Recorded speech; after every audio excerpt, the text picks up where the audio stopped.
तर नमस्ते विद्यार्थी मित्रांनो, परीक्षा निधी अकॅडमीमध्ये आपलं सर्वांचं स्वागत आहे। आजच्या सेशनमध्ये आपण MPSC मधील भौतिकशास्त्राचा अभ्यास कसा करायचा याच्याबद्दल सविस्तर चर्चा घेणार आहे आणि त्यासोबतच भौतिकशास्त्रामध्ये मी तुमची कशी मदत करणार आहे हे पण आपण आजच्या सेशनमध्ये बघणार आहे। विद्यार्थी मित्रांनो, आपल्याला MPSC मध्ये साधारणपणे दोन एक्झामिनेशन गट अ आणि गट ब हे आपल्याला बघायला मिळतात। त्यासोबतच गट क आणि इतर सरळ सेवा परीक्षा देखील असतात। विद्यार्थी मित्रांनो, आजच्या प्रमुख सेशनमध्ये मी मुख्यत्वे तीन पूर्व परीक्षांबद्दल चर्चा करणार आहे। त्यातली पहिली एक्झाम आहे राज्यसेवा, दुसरी एक्झाम आहे गट ब, तिसरी एक्झाम आहे गट क। आता ह्या तिन्ही पण परीक्षेमध्ये भौतिकशास्त्राची तयारी कशी करायची, कोणते टॉपिक वाचायचे, स्ट्रॅटेजी काय असायला पाहिजे, नेमकं पाठांतर करायचं का, नेमकं कन्सेप्ट क्लिअर करायची का, पुस्तक कोणते वाचायचे, ही सगळी संपूर्ण डिटेल माहिती आपण आजच्या सेशनमध्ये बघणार आहे। विद्यार्थी मित्रांनो, एक लक्षात घ्या, साधारणपणे आपल्याला आपली जी राज्यसेवेची जी काही एक्झामिनेशन आहे ही जी एक्झाम आहे ही गट अ या परीक्षेमध्ये मोडते आणि त्याच्यानंतर विद्यार्थी मित्रांनो एक संयुक्त गट ब आणि त्यासोबतच आपल्याला एक्झामिनेशनमध्ये संयुक्त गट क ह्या परीक्षा बघायला प्राप्त होतात। आता MPSC आयोगाच्या वेबसाईटवरती आपल्याला सामान्य विज्ञान असा घटक दिलेला आहे आणि या सामान्य विज्ञानमध्ये फक्त आपल्याला एकच पॉईंट दिलेला आहे त्यांनी की तुम्ही भौतिकशास्त्र करा। पण आता भौतिकशास्त्र अर्थातच फिजिक्स हा मुळात खूप मोठा विषय आहे, बरोबर आहे। लोक याच्यामध्ये PhD देखील करतात। मग आपल्याला स्पर्धा परीक्षांसाठी नेमकं किती वाचायचे, किती लेवलपर्यंत आपल्याला जायचे हे माहीत असणं खूप गरजेचं आहे, बरोबर आहे। मग आता याच्यामध्ये दोन गट पडतात, एक अभियांत्रिकी शाखेतील किंवा टेक्निकल बॅकग्राऊंडवाले विद्यार्थी आणि नॉन टेक्निकलवाले विद्यार्थी, असे दोन गट साधारणपणे आपण पाडूया। तुलनेने जे टेक्निकल विद्यार्थी आहेत त्यांना भौतिकशास्त्र जरा सोपं जातं, परंतु हे बेसिक कॉन्सेप्टवर आधारित आहे आणि जे आर्ट्स माध्यमातील जे विद्यार्थी आहेत त्यांना हे अवघड जाण्याचं कारण म्हणजे जे सायन्स आहे त्याचे संदर्भ ग्रंथ इंग्लिशमध्ये जास्त आहेत आणि मराठी त्यांना पाहिजे असते, जे नॉन टेक्निकल बॅकग्राऊंड विद्यार्थी। मग आता ह्या फिजिक्सचा जर आपण आढावा घेतला, ह्या तिन्ही पण एक्झामला याच्यावरती प्रश्न येतात। सर्वात जास्त भौतिकशास्त्रावरती प्रश्न राज्यसेवा गट अ साधारणपणे 5 ते 6 प्रश्न आपल्याला इथे येताना दिसतात। गट ब ह्या परीक्षेमध्ये जास्तीत जास्त 3 क्वेश्चन्स येतात आणि गट क ला 3 ते 4 प्रश्न आपल्याला ह्या परीक्षेला येताना दिसतात। म्हणजे राज्यसेवेला भौतिकशास्त्राचे जास्त प्रश्न आहेत तुलनेने गट ब आणि गट क। गट ब गट क मध्ये जीवशास्त्राचा घटक जास्त असतो। राज्यसेवेच्या परीक्षेमध्ये मात्र भौतिकशास्त्र, रसायनशास्त्र आणि जीवशास्त्र हे तिन्ही पण घटक एक्झामला इक्वली येतात, हे लक्षात घ्या।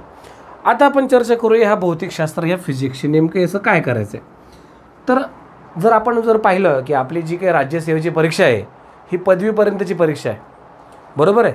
परंतु आपल्याला असं लक्षात येईल साधारणपणे 11-12 लेवलपर्यंतचं भौतिकशास्त्राचे प्रश्न आत्तापर्यंत आलेले आहेत। त्यातल्या त्यात सर्वात जास्त प्रश्न ही 8वी, 9वी आणि 10वीची जी काही आपली स्टेट बुक्स आहे याच्यावर आधारित ही प्रश्न येतात। मॅक्झिमम म्हणेल मी, मॅक्झिमम प्रश्न 8वी, 9वी, 10वीवर येतात आणि ही जी न्यू पॅटर्नची जी पुस्तकं आहेत त्याच्यातून येतात। और जर तुम्ही याच्यामध्ये NCERTची पुस्तक जर रेफर केलं तर याच्यातनं हमखास प्रश्न आयोगाला येताना दिसतात। मग इव्हन ते UPSC असो, रेल्वेची एक्झाम असो, SSC CGL असो, MPSC असो, NCERT याच्यातले प्रश्न आपल्याला येताना दिसतात, स्टेट बुक किंवा NCERT। मी तर टेक्निकल बॅकग्राऊंडच्या विद्यार्थ्यांना NCERT सजेस्ट करेल, कारण की ते इंग्लिश माध्यमातनं पण आहे आणि हिंदीमध्ये आहे। पण ज्यांचं सायन्स, ज्यांचं इंग्लिश बॅकग्राऊंड नाही, ज्यांना मराठी समजतं, त्यांनी स्टेट बुकमधील मराठी पुस्तकं याच्यामध्ये वाचणं अनिवार्य आहे भौतिकशास्त्रासाठी। परंतु विद्यार्थी मित्रांनो, भौतिकशास्त्रामध्ये करायचं काय, एक लक्षात घ्या, हा विषय जो काय आहे हा विषय पूर्णपणे संकल्पनात्मक विषय आहे। It is a very much concept oriented subject. याच्यामध्ये महत्त्वाच्या कन्सेप्टवर आधारित, जसं की अदिश राशी, सदिश राशी असेल, न्यूटनचे गतिविषयक समीकरणांवरती न्यूमरिकल असतील, दाब, प्रेशर, उष्णता, त्यासोबतच विद्युतधारा, प्रकाश, ध्वनी इत्यादी हे महत्त्वाचे घटक आपल्याला ह्या भौतिकशास्त्रामध्ये येतात। मग प्रमुख कोणते कोणते टॉपिक आपण करायला पाहिजे, सगळ्यात महत्त्वाची गोष्ट मी या तिन्ही पण एक्झामच्या अनुषंगाने सांगतो। तुम्हाला सगळ्यात अगोदर भौतिक राशी करणं गरजेचं आहे आणि याच्यामध्ये काही सदिश राशी आहेत, काही आदिश राशी असतात. यांचं आपल्याला जसं की विस्थापन ही सदिश राशी आहे, पण अंतर ही मात्र आदिश राशी. म्हणजे नेमकं दोघात काय फरक आहे आणि हे सगळं डिटेल कन्सेप्ट वाईज जर तुम्हाला समजून घ्यायचं असेल तर माझा विद्यार्थी मित्रांनो सामान्य विज्ञानाचा ऑनलाईन कोर्स लॉन्च झालेला आहे. तुम्ही परीक्षा नीती ॲप्लिकेशनमध्ये हा कोर्स बघू शकता. सगळी माहिती तुम्हाला स्क्रीनवरती सध्या दिसत असेल व याच्यामध्ये संपूर्ण माहिती मी या कन्सेप्ट वाईज याच्यामध्ये घेतलेली आहे. विद्यार्थी मित्रांनो दुसरा धडा आपल्याला बघायचा आहे तो म्हणजे गती आणि याच्यामध्ये महत्त्वाचे न्यूटनचे नियम. मग न्यूटनचे किती नियम आहे? न्यूटनचे गतिविषयक 3 नियम आहे आणि गुरुत्वाकर्षणाचा 1 नियम. हे करणं आपल्याला अनिवार्य आहे. गतीचे कोणते कोणते प्रकार पडतात. त्याच्यानंतर विद्यार्थी मित्रांनो गुरुत्वाकर्षण. परंतु मी तुम्हाला गुरुत्वाकर्षण करताना असं सजेस्ट करेल की याचे जरा ॲप्लिकेशन ओरिएंटेड प्रश्न येतात. याला ना मी अप्लाइड सायन्स असं नाव देईल. 5-6 वर्षा पहिले काय व्हायचं की डायरेक्ट तुम्हाला नियम विचारायचे की गुरुत्वाकर्षणाचा नियम काय आहे किंवा मग त्यांचं रिलेशन काय आहे. आजच्या घडीला प्रश्न कसे येतात की समजा एखादा अंतराळवीर आहे, बरोबर, एक ॲस्ट्रॉनॉमर आहे, सॅटेलाईटवरती आहे, तर त्याला वेटलेसनेस कंडिशन का जाणवते, त्याला वजन विरहितपणा का जाणवतो आणि मग ऑप्शनमध्ये ऑप्शन्स असतात. म्हणजे तुम्हाला ती संकल्पना आपल्या करता येते का त्याच्यावर आधारित प्रश्न आपल्याला येतात. किंवा एखाद्या व्यक्तीचं वजन सगळ्यात जास्त कुठे असतं, ध्रुवावरती असतं का विषुववृत्तावरती असतं का पृथ्वीच्या केंद्रकात असतं, तर ध्रुवावर असतं. तर का असतं हे आपल्याला माहीत पाहिजे. म्हणजे नुसतं पुस्तक वाचून होणार नाही, तर त्या ॲप्लिकेशनला अप्लाइड करायचं आहे. मग आता जे माझे नॉन टेक्निकल बॅकग्राऊंडचे विद्यार्थी आहे, आता यांना सवय असते, आता भूगोल झालं, राज्यघटना झालं, हे प्युअर पाठांतराचे विषय. परंतु विज्ञानमध्ये जेव्हा पाठांतर नावाची गोष्ट येते ना तेव्हा मात्र सगळं फिसकटून जातं. पाठांतर विज्ञानात जमणार नाही. लक्षात घ्या, तुम्ही जी एक्झाम देता ती अधिकारी पदाची आहे. तुम्ही आतापर्यंत जे काही नॉलेज घेतलं त्याला तुम्ही अप्लाय करू शकता की नाही याचीच पडताळणी MPSCला त्या परीक्षेच्या माध्यमातून करून घ्यायची. आणि म्हणूनच विद्यार्थी मित्रांनो त्यानुसार कन्सेप्टला तुम्ही अप्लाय किती करू शकतात आणि तो प्रश्न ऑप्शनमध्ये ऑप्शन असल्या कारणामुळे तुम्ही किती संयमाने तो प्रश्न सोडवू शकता ही पूर्ण चाचपणी तुमचं टेम्परामेंट हे एक्झामिनेशनमध्ये चेक होतं. ऑलवेज रिमेंबर, 4 पुस्तकं वाचले की अधिकारी होत नाही. तुमचे टेम्परामेंट हवा. टेम्परामेंट असेल तर तुम्ही हे प्रश्न संयमाने सोडवू शकतात आणि त्यासाठी प्रॉपर गायडन्स पाहिजे. आणि त्यासाठीच मी तुम्हाला माझ्या परीक्षा नीती ॲप्लिकेशनच्या माध्यमातून सामान्य विज्ञानाचा संपूर्ण विस्तृत 1 वर्षाचा कोर्स मी तुमच्यासमोर ठेवतो आहे. साधारणपणे 2,500 रुपये त्याची फीज आहे, पण लॉन्चिंग ऑफरमध्ये आपण फक्त 1,999ला हा कोर्स तुमच्यासमोर मी आणत आहे. विद्यार्थी मित्रांनो गुरुत्वाकर्षण झालं. गुरुत्वाकर्षणानंतर तुम्हाला याच्यामध्ये आणखीन एक महत्त्वाचं बघायचं कार्य, ऊर्जा, शक्ती हे बघायचं, यांचं रिलेशन आहे.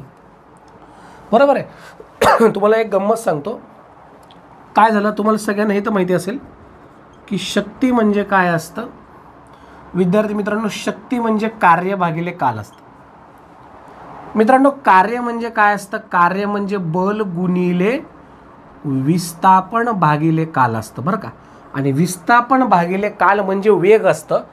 म्हणजे विद्यार्थी मित्रांनो शक्ती म्हणजे बल गुणिले वेग पण असतं. हे पण कळलं पाहिजे. साधारणपणे मी ऑब्झर्वेशन करतो. I am not criticising to anybody else, but generally MPSCच्या क्लासेसमध्ये एवढं शिकवतं, हां पोरांनो शक्ती म्हणजे कार्य भागिले काल. सो व्हॉट, पुढे काय प्रश्न तर येत नाही ना एक्झामला. मित्रांनो त्या शक्तीचा फॉर्म्युला बल गुणिले वेग पण आहे. हे पण आपल्याला कळलं पाहिजे. एकच फॉर्म्युला 3-4 अँगलने कळलं पाहिजे आणि त्यासाठी कन्सेप्ट क्लिअर पाहिजे. समजत आहे मी काय सांगतोय.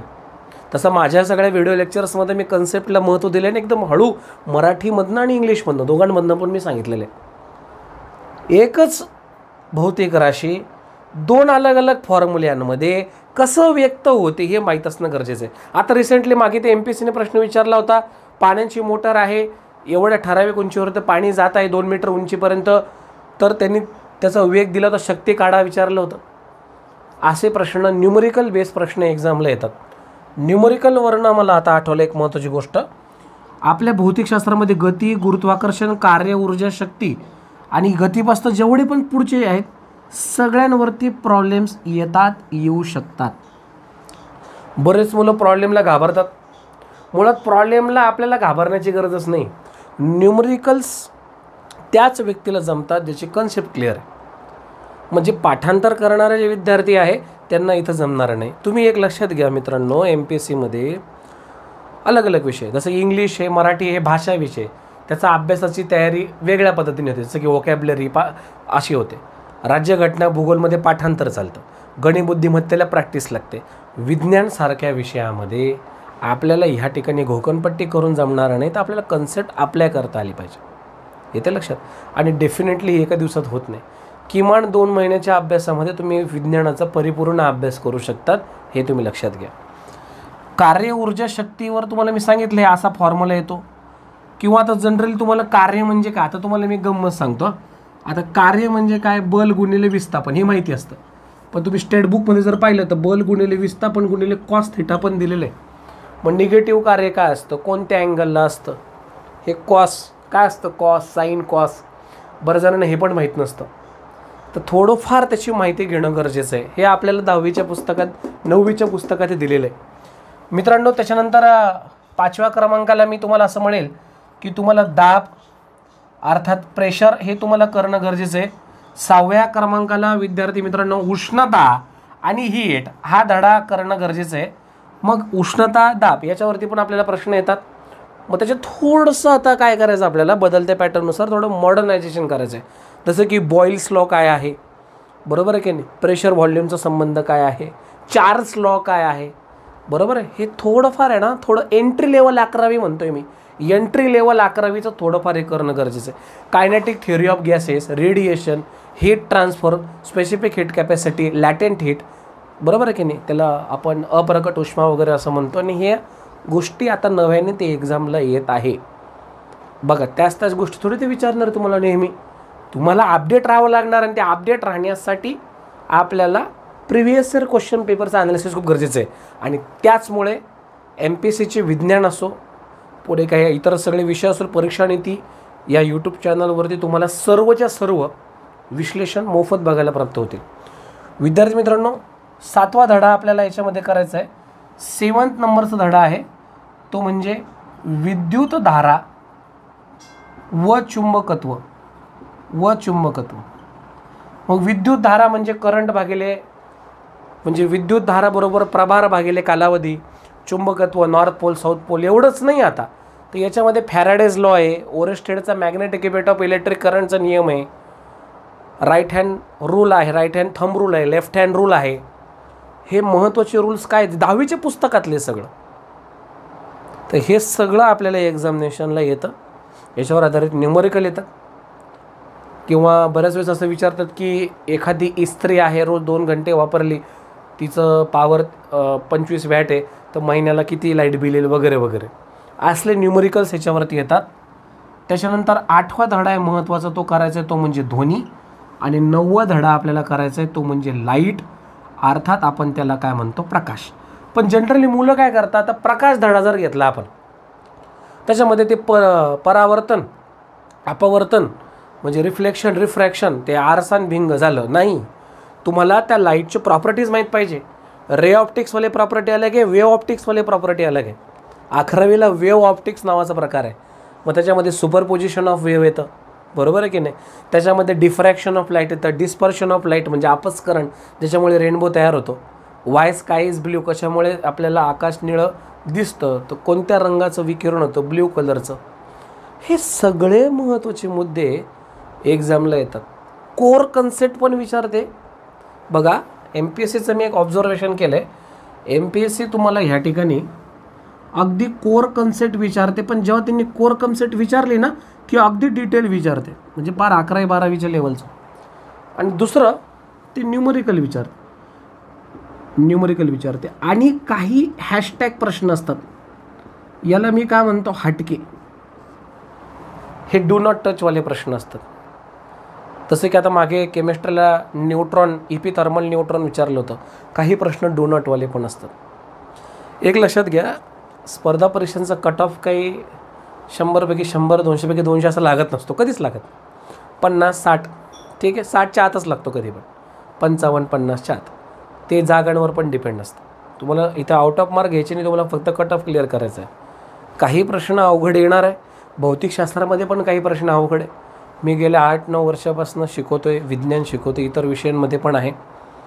काही विज्ञानचे प्रश्न असे असतात जे मी पण कन्फ्यूज होतो, तो प्रामाणिकपणे मान्य करायला पाहिजे. मग असे प्रश्न करायचे काय, हे प्रश्न सोडून द्यायचे. पण ते प्रश्नांची संख्या 1 आणि 2च पाहिजे बरं का. तुम्ही मी 15च्या 15 प्रश्न सोडून देतो, मग तुझा रिझल्ट येणार नाही. जर रिझल्ट आणायचा असेल तर किमान 15पैकी तुम्हाला 10-12 मार्क येणं गरजेचं आहे.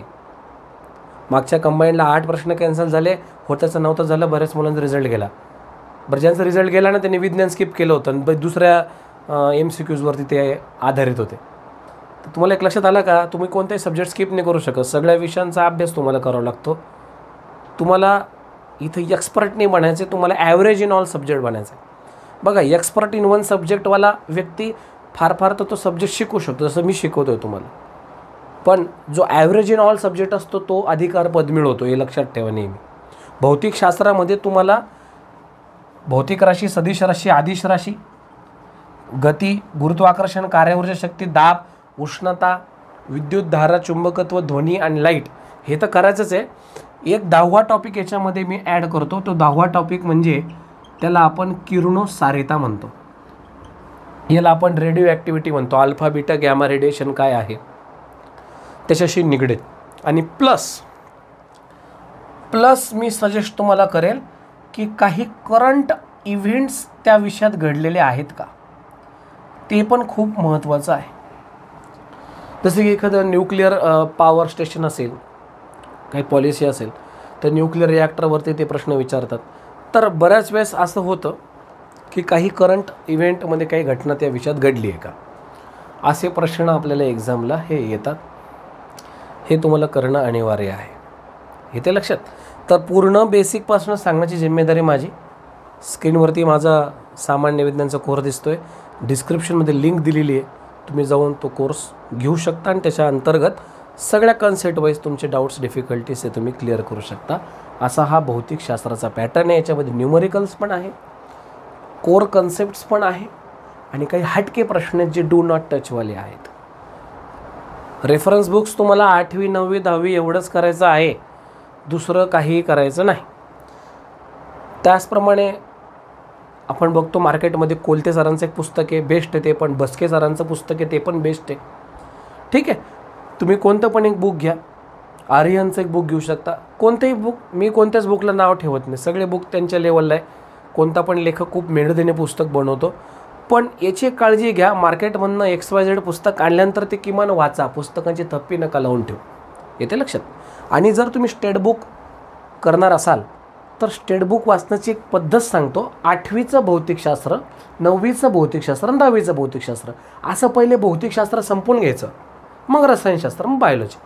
8वीचं पूर्ण पुस्तक एकसाथ वाचणाऱ्या मुलाला काहीच कळणार नाही, खिचडी होऊन जाईल. त्यातले पिक करा भौतिकशास्त्राचे कोणते, मग भौतिकशास्त्राचे कोणते टॉपिक करायचे याची अनुक्रमणिका ॲप्लिकेशनमध्ये कोर्समध्ये टाकली, ती फ्री ऑफ कॉस्ट तुम्ही डाउनलोड करू शकता. त्यासोबतच परीक्षा नीती ॲप्लिकेशनवरती हे सगळे पुस्तक तुम्ही फ्री PDF मध्ये डाउनलोड करू शकता. MPSCला आलेले सगळे प्रश्नपत्रिका परीक्षा नीती ॲप्लिकेशनमधनं तुम्ही डाउनलोड करू शकता फ्री ऑफ कॉस्ट. ओके, तर आजच माझं परीक्षा नीतीचं ॲप्लिकेशन तुम्ही डाउनलोड करून घ्या, तुम्हाला याचा डेफिनेटली फायदा होणार आहे. तर विद्यार्थी मित्रांनो, असं हे भौतिकशास्त्र आपल्याला करायचं आहे.